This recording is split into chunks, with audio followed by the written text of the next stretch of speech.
The Free Thinker Show. Ignite your mind, challenge the norm. Ever catch yourself scrolling through those crazy expensive real estate listings online?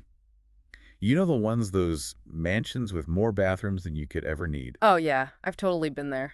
It's like winning the lottery fantasy browsing. Exactly.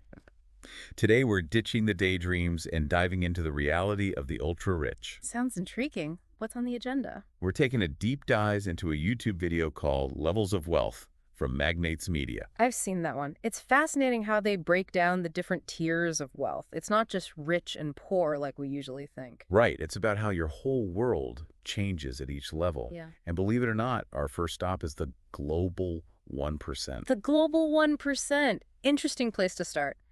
Most people don't realize how many people actually fall into that category. Totally. You might be surprised to know that globally, an income of around $200,000 puts you right in that bracket. $200,000? That sounds like a lot, but I guess it's all relative, isn't it? Exactly. Factor in things like the cost of living in those big global cities. Right, like New York or London. $200,000 doesn't go as far as you might think. Okay, so even at that income level, you're not exactly living a life of luxury. So what's the reality for the 1%? Well, you're probably comfortable. You might have a nice place, a decent car, but you're still working, still paying bills. It's not all private jets and champagne then. Not quite. You're more likely stressing over a mortgage than which yacht to take out on the weekend. So even the 1% has its worries. It kind of challenges the stereotype, doesn't it? Absolutely. It's a much more diverse group than people realize. It's not all tech moguls and celebrities, right? Yes. Right. It's doctors, lawyers, even some savvy investors. But let's say you move up a few notches to a net worth of, say, $10 to $30 million. Now things start to look a little different. Okay, so now we're getting into comfortable territory. Yeah. What changes at that level? Well, you've got the financial security, a nice safety net. You're probably living very comfortably. No more worrying about the car breaking down. Exactly. You can afford those little luxuries, maybe some nice vacations. But are we talking extravagant, over-the-top spending yet? Not necessarily. You're not immune to a bad investment or two. So you're enjoying life but still being smart about it. Exactly. But things get really interesting when you cross that $30 million mark. We're talking $30 to $100 million. Okay, now we're moving into serious wealth territory. What kind of changes come with that kind of money? Well, for starters, forget first class. Now you're thinking about chartering your own jet. Wow. Okay, so the lifestyle definitely gets an upgrade. What else? Think multiple homes, a villa in Tuscany, rubbing shoulders with CEOs at the Monaco Grand Prix. It's a whole different world. You'd probably need a personal assistant just to keep track of it all. You're not wrong. But it's not just about the stuff. Your whole social circle changes too.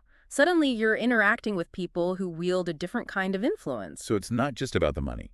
It's about who you know and the access you have. Exactly. But it's not always as glamorous as it seems. Even with extraordinary wealth, human nature doesn't magically disappear.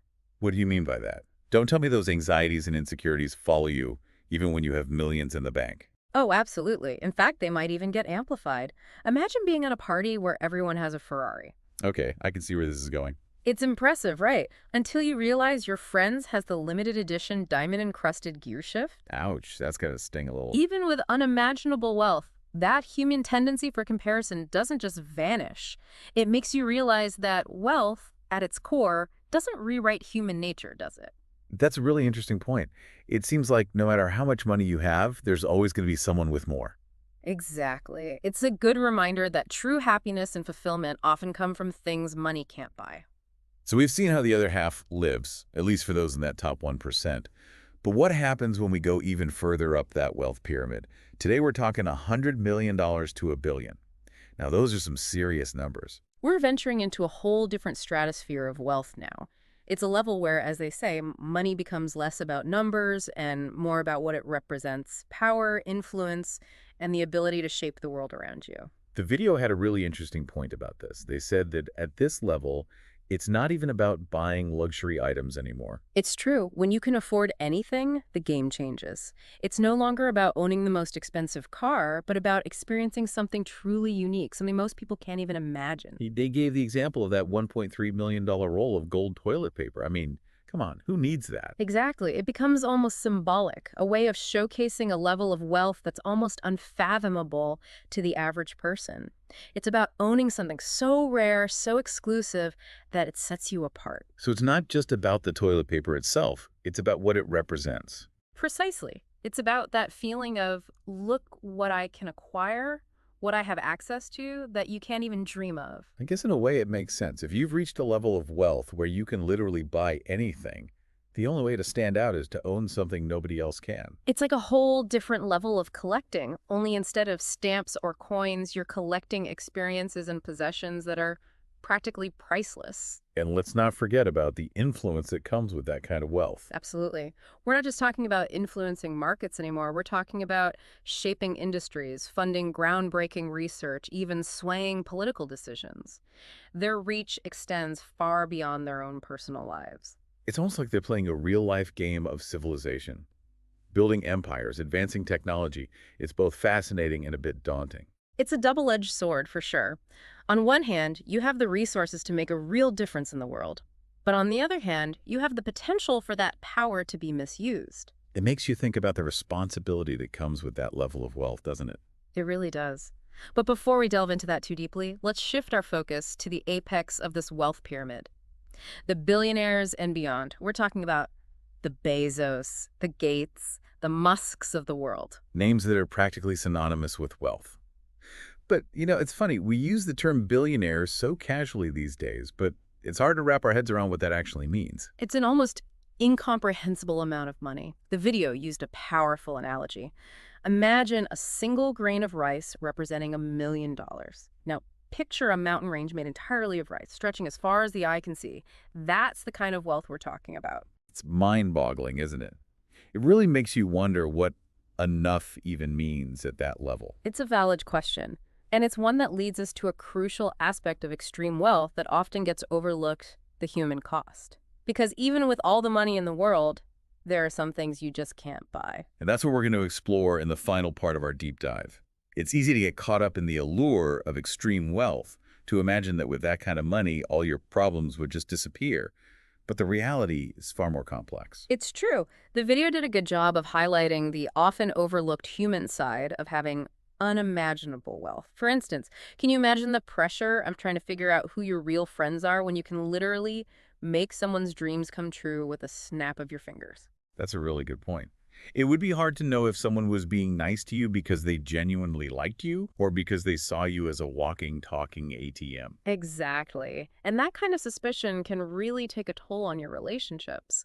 How do you build trust and intimacy when you're constantly questioning people's motives? It makes that whole "it's lonely at the top" seem a lot less abstract and a lot more, well, sad. It is sad, isn't it? And it reminds us that true happiness, genuine connection, those are things money can't buy. Speaking of things money can't buy, the video made a really interesting point about perspective. It's easy to get caught up in envying these billionaires, but the reality is most of us listening are already incredibly fortunate. It's true.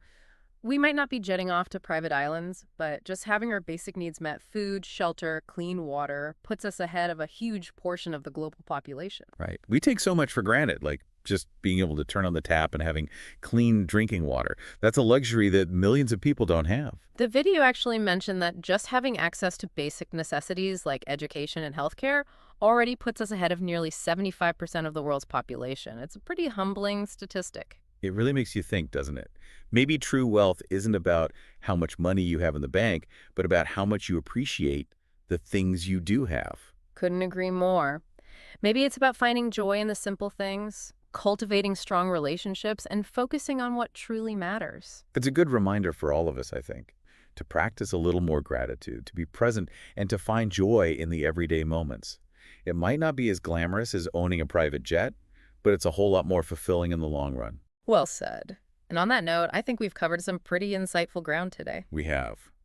From the surprising realities of the global 1% to the mind-boggling scale of billionaire wealth, it's been quite a journey.